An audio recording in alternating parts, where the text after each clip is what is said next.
welcome back to another episode of Crunch Time. I'm Noah Elkin. Here with Austin Mann. As usual, we have a variety of topics from the amazing world of sports, so Noah, hit me with that first one. All right, Austin. We're going to start out in college football, actually. It was, a divisional rivalry weekend this week. And probably the most notable game was Alabama versus Georgia. Yeah, it was a championship game. Right, yeah, for the SEC. So I don't know. It was a fun game. Georgia started out pretty hot. They had the lead at halftime, and then in the fourth quarter, Tua actually went down I think he sprained his ankle. So Jalen Hurts came into the game, and if you don't know Jalen Hurts, he actually used to be the starting quarterback for Alabama, and last year in the championship game, Nick Saban pulled Jalen Hurts and put Tua in, and Tua started every game since. So this year, Jalen goes in and he leads a comeback against Georgia. He scored 2 touchdowns overall, 1 on the ground, 1 through the air. And he secured, undefeated record and number 1 spot in the playoff race for Alabama. I'd like to say that Alabama has figured out how to always beat Georgia in a championship game. Somehow just always change your quarterback sometime in the second half. Just keep them off their feet. But yeah, I think this is a great story. I really liked Jalen Hurts watching him play, and I definitely see why they went with Tua this year, just because he opened more up in their passing game. But I think that Georgia just did not see this coming. They were more prepared to have a game just in the pocket, stop the pass more so, because Tua is not a runner like Jalen Hurts is. And I think having Jalen Hurts brought back that dynamicism in their offense. You also had to worry about him running the ball in addition to him passing. So I think Jalen Hurts was ready, and this is why I think he stayed in Alabama, because he wanted to win another championship. And like he said, you never know when your number is going to be called, so you always just got to stay ready. Yeah, and speaking of staying ready, like you said, I think Georgia was ready for Tua, but they probably studied that scouting report so hard, so long that they kind of just forgot about Jalen Hurts. And to be fair, there wasn't a strong possibility Hurts was going to play, but shit happens, and he did, and he won. So I feel like you just got to be ready for anything. Yeah, because if you look at it, he ran for almost 100 yards in a quarter. I think he ran for 82 yards sometimes. I think it was in the 80s. 80 something yards in just one quarter. So definitely Georgia was not ready to stop that, just because their focus was more so stopping the pass, just because Tua is more deadly in the passing game, whereas Jalen Hurts kills you more on your feet. So just that change up and a variety of things, Georgia was probably tired going in that fourth game. Jalen Hurts was fresh, and Jalen Hurts is a great quarterback. If he wasn't playing for Alabama, he would no doubt be a starter in any team. But that Alabama just keeps winning, and that's just because that's what Alabama does. Yeah, it'll be interesting to see what happens in the playoffs. Alabama is scheduled to play Oklahoma, who, by the way, is the 4th seed. We talked about that 4th spot a little bit last week. And that game isn't, for about a month now? I know that there's some time in between. Yeah, I think it's 3 weeks or something. Yeah, well, regardless, the recovery time for Tua was looking like it was going to be probably 2 weeks.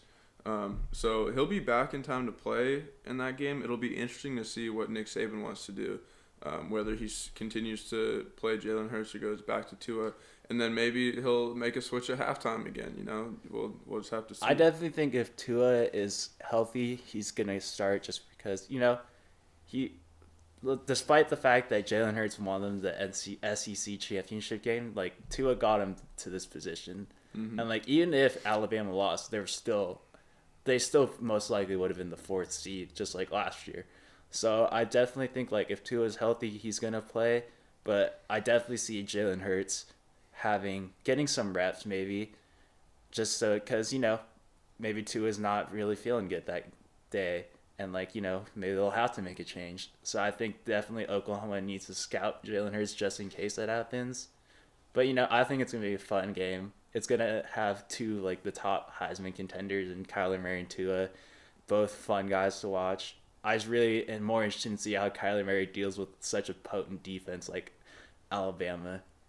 Yeah, and on the flip side, it'll be interesting to see what what Oklahoma can do defensively against Alabama, because Oklahoma's defense is pretty bad. I was watching some ESPN videos earlier today. Skip Bayless was saying that Oklahoma has like the second worst pass defense in the NCAA, which is pretty crazy to think about. You know, it's maybe another reason for Kyler Murray to perhaps bring home the Heisman, just what he's been able to do. Oh, yeah, like literally, such a shit defense. if you watch like every game, Oklahoma is in a shootout every game. Like there are teams that like they should easily beat by like 40, but just because their defense sucks, they give up 50 points. While Kyler Murray has to throw like 500 yards, 4 touchdowns every game just to give Oklahoma a chance of winning. Not even guarantee a chance of winning. Right, and I think for that reason, despite Alabama's dominance in the past decade, despite all that, I think you have to say Alabama's going to win this game purely because of the age-old saying, you know, offense wins games, but defense brings home championships. Yeah, I definitely agree with that. All right, let's move on to the NFL now.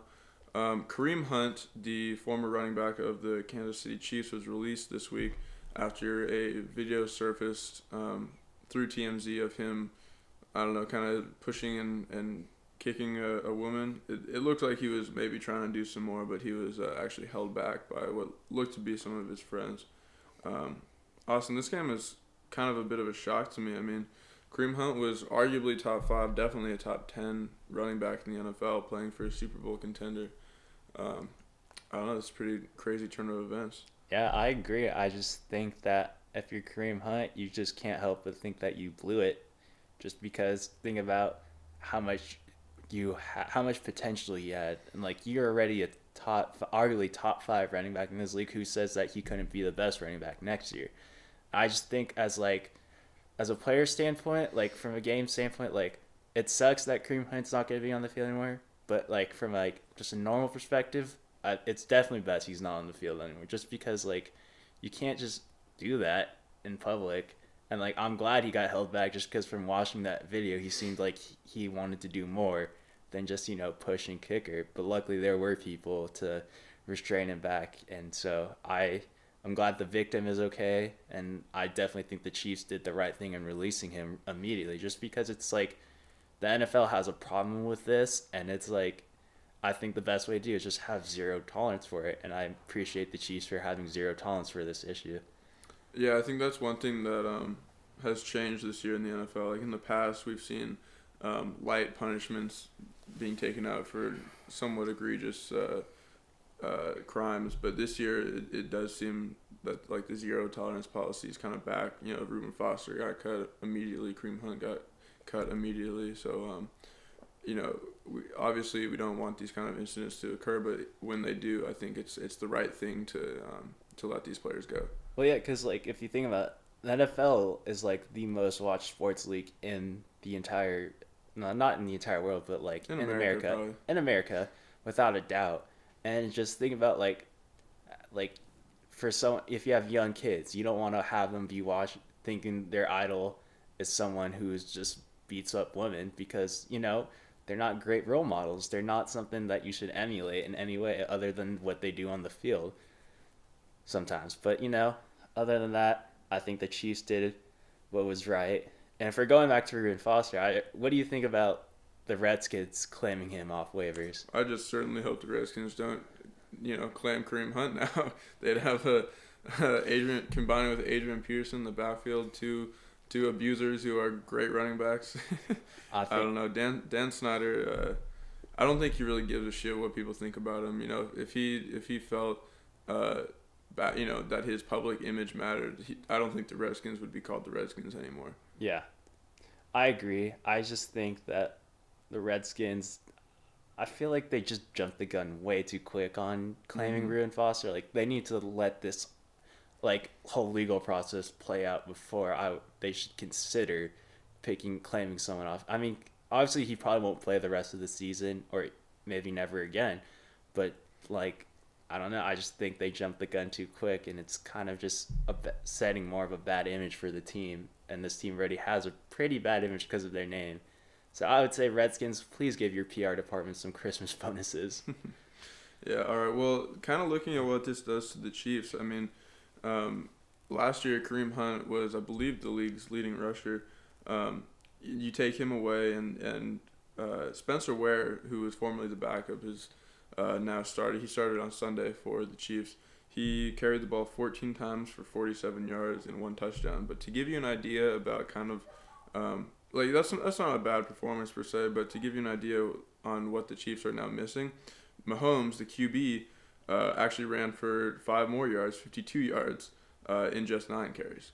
So you're kind of missing, that dynamic ground game that you used to have. You still have a fantastic passing game, but it's certainly a hit to, I don't know, just the skill level and winning ability of the Chiefs. Yeah, exact. I just think like the passing game is gonna suffer just because there's not like a reliable run game to help alleviate like the load of the passing game. So I think most teams are gonna like obviously the Chiefs are a pass first offense, just based on obviously how they play. But the thing is though, what made them also dangerous is that they also had someone who can go off and breakaway speed, easily go off for like a 70-yard touchdown if they needed to. So they were very dangerous in that sense, and I think that like Spencer Ware is not a bad running back, but definitely not worthy of like a number one role, just because he doesn't have the same. He's not as dynamic or as agile or as skilled as Kareem Hunt is. But the thing is, Spencer Ware still has a job, and he didn't do anything wrong. So yeah, it's interesting because you look at the, it's pretty much confirmed at this point that the best 3 teams in the NFL right now are the Saints, the Rams, and the Chiefs. And when you look at their style of play, each one is a pass first offense, but all the teams have extremely good running games, because if you're going to be a dominant passing game in the NFL, you have to establish the run game, because without it, you can't, run the play action or options as well. It just won't work as well. because like think about it, you lose one facet of the game. Like rather than be like keep defenses guessing on like what you're gonna do, most defenses are gonna assume with the Chiefs like, oh, if they can pass first, they will pass first, and so that might have them just bring more man into coverage in their secondary rather than have them worry about the run, just because it's not as much of a threat as the passing game once or is. Yeah, all right. Let's move on. Mike McCarthy, head coach of the Green Bay Packers, was fired this week. Packers got off to a pretty slow start. They were 4-7-1 now. I don't know. I'm not surprised by this move per se. I think especially the last couple of years have showed that the Packers are kind of missing something or not playing up to their potential. I mean, you have arguably the best quarterback in the NFL. You have good receivers. This year, you finally have a good running back, and you're not running him. I just think that the Packers realized that things needed to change. I definitely agree. I'm glad they went about this change, just because I think McCarthy had this like, I just think he didn't have much of a vision for the team's future. He was more so in the thought process of him coaching for his job, which was warranted because he was coaching for his job. But the thing was though, I think like their game planning was a little lackadaisical, just because it asked Aaron Rodgers to do so much, and like the fact what makes Aaron Rodgers great is that yeah, he can make something out of nothing. But the thing is though, like you can't always expect him to do everything for your offense. Right, like if you can give him something, give him something. Give him something. Like don't expect him to just wing it all the time, just even though he's really good at it. And I think that's the problem, was they didn't really have much direction on their offense. And I mean, their defense is not great either, but just Mike McCarthy is more of an offensive guy, and he's made that known. So I just think like for an offensive guy, like you need to at least have some game plan, not just be like, all right, Aaron Rodgers, snap the ball and figure it out for yourself. And that's what it looked like this season. And that's why the Packers are not going to make the playoffs this season. Yeah, I couldn't agree more. It really just kind of seems like McCarthy's just relying on Rodgers to do everything for him. I mean, you look at the other best quarterbacks in the league, and they all have great play calling coaches who realize the importance of all aspects of the game. Sean McVay, Sean Payton, Right. these Sean's like they're great at it. Bill Belichick. Yeah, they know how to just balance their offense. And the thing was though, their offense didn't have much balance. Yeah, and I mean, in his time in Green Bay, McCarthy was there for 12 seasons. He won a Super Bowl. he had a good run. I just think it was time. It To was him. just time, just because Aaron Rodgers is not going to be there forever. He's most likely on his latter half of his career than closer than the beginning. So I just think that you can't waste any precious years of Aaron Rodgers' career just because as long as Aaron Rodgers is their quarterback, the Packers are contenders. Yeah, as long as he's there, they can win on any given day. Yeah. Um, so with McCarthy gone, Joe Philbin is set to become the interim head coach. He is a former Dolphins head coach and more recently a Packers offensive coordinator. So who do you think would be a good, if you have any candidates on the top of your head that would be good to pair with Aaron Rodgers? Do you have any? Honestly, I don't. I would say really nice combination would be Josh McDaniels and Aaron Rodgers, the Patriots offense corner. Think about that. Josh McDaniels is granted he did spurn the Colts, and teams might be hesitant on giving him a job, but think about how good of a deal that could be. Yeah, I mean, I think whoever ends up taking I think regardless, it's going to be a very highly coveted job. I mean, You just have Aaron Rodgers. like we said, yeah, you have arguably the best quarterback in the league right now. I feel like they actually have a running game for once, which is new, so that'll be a toy for whoever takes this job. But I don't know. I think expectations will be high for whoever gets this job. Yeah, I agree. Couldn't agree more than that. All right. Well, speaking of fired coaches in the NBA, Fred Hoiberg, former coach of the Bulls now, was fired after a 5-19 start. I don't know, Austin. We were talking about how this was perhaps a little strange timing, maybe a little bit too early. We were talking about how Fred Hoiberg never really had that much of a chance to win Chicago.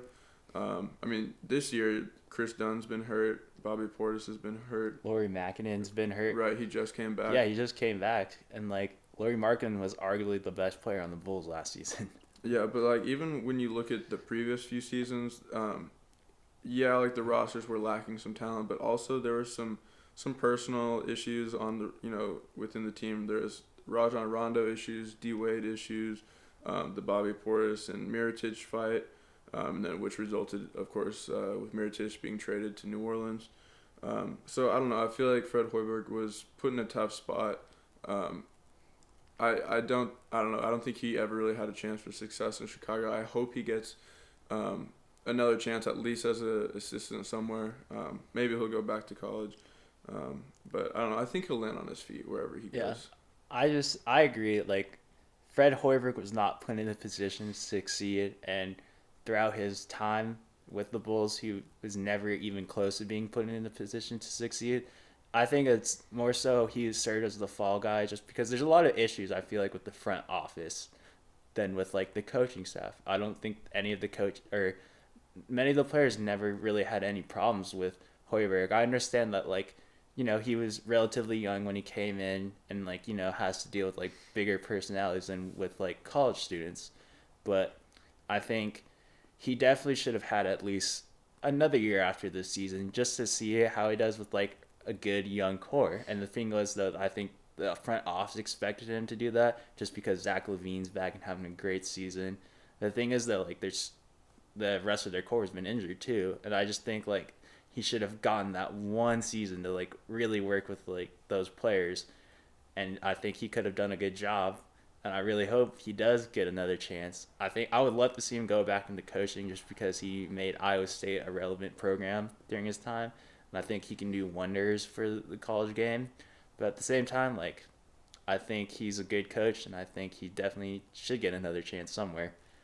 Yeah, it's kind of a shame, honestly, because he was, I believe, in the fourth year of a 5-year deal.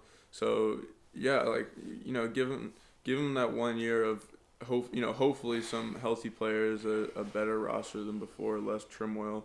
But I guess the front office just wasn't willing to wait any longer. And I think just the problem with Rajon Rondo and Dwayne Wade was that they wanted to play on winning teams, and the Bulls never clarified that we're in a rebuilding process when they clearly were and refused to accept it until maybe last season. So I'd just say he was hired based on the false pretense that oh yeah, I'm gonna coach a winner, but in reality, he was just starting a rebuild, and he just got along for the ride. Yeah, so the replacement for Hoiberg will be Jim Boylens. This will actually be his first time as a head coach, although in his career he actually has won 3 championships in the NBA as an assistant, 2 in the 90s with the Rockets and 1 with the Spurs in 2014. And he's been on some college coaching staffs as well. So I don't know. He has a pretty diverse background. Yeah, I mean doesn't have that head coaching experience, but there's a first time for everything. Yeah, everybody has to try it for the first time. All right. So in trade news, Kyle Korver was traded from the Cavs to the Utah Jazz for Alex Burks and 2 future second rounders. I think this is a pretty mutually beneficial trade. I mean, you look at the Cavs and they're clearly rebuilding. They're in the bottom cellar of the NBA right now. And that's no shots at them, but they're trying to clear up cap space and for the future so they can rebuild around Colin Sexton and C.D. Osman. And as for Utah, I think this is good for them too because they were a pretty dominant team last year, and for whatever reason they've struggled out the gates this year. So perhaps that bolstered 3-point shooting will make a difference. Yeah, I definitely think watching some of the Jazz play this season, I think the problem was they had a lot of athleticism, but they really did not have much shooting outside of Joe Ingles. And I think just having that 3-point threat off the bench will be very beneficial to Donovan Mitchell, just because I think Donovan Mitchell hasn't had a great sophomore season as many of us expected to. And I think it's just because he's putting too much pressure on himself. He has to create offense just because, there aren't many, other resources who can't create for themselves like he can. So I think putting Korver in there will definitely decrease his shot attempts, and I think it will take the load off him and Ricky Rubio, because you want to be able to pass to a teammate who can make the shot, and I think that's what the Jazz lacked outside of Joe Ingles. They didn't have that knockdown 3-point shooting, and if you look at the NBA right now, it's all about 3-point shooting. That's what it's all about. Yeah, I mean Donovan Mitchell last year actually shot the 3-point very well. He beat Damian Lillard's rookie record of 3-point shots in a season. But like you said, Donovan Mitchell is easily the star player of that team, so he's going to draw some double teams. And unless you have a supporting cast that can knock down shots, that double team's going to win most of the time. So Kyle Korver can't necessarily get his own shot. He's still gonna he moves well without the ball, but he's still gonna rely on being fed the ball when he's in a good position. That being said, I think it'll take a lot of pressure off Donovan Mitchell in terms of double teams. Someone's gonna have to stay on Kyle Korver because that's just not someone that you can let go free at the 3-point line. Yeah, and if you think about if a team double teams Mitchell, hypothetically, the defender that's helping them is most likely going to be either Rudy Gobert's man or Kyle Korver's man. Mm-hmm. And I think that will just open up more of the offense, get that necessary floor spacing, just because, their spacing just seems off. They're a little too clumped in the lane. So I think overall it's a good trade. It'll, I think, rejuvenate the Jazz. Even though it seems like a small trade on surface, it's actually a big trade. The Jazz need a lot of bench help too. And I think it's beneficial for both organizations. The Cavs get rid of a veteran contract who costs a lot of money, and the Jazz get that veteran leadership that they desperately need. Yeah, like I said, it's a mutually beneficial trade. It's a win-win. All right, that's all we got this week. Thanks for tuning in. We'll be back next week as always. For Awesome Man, I'm Noah. See y'all later.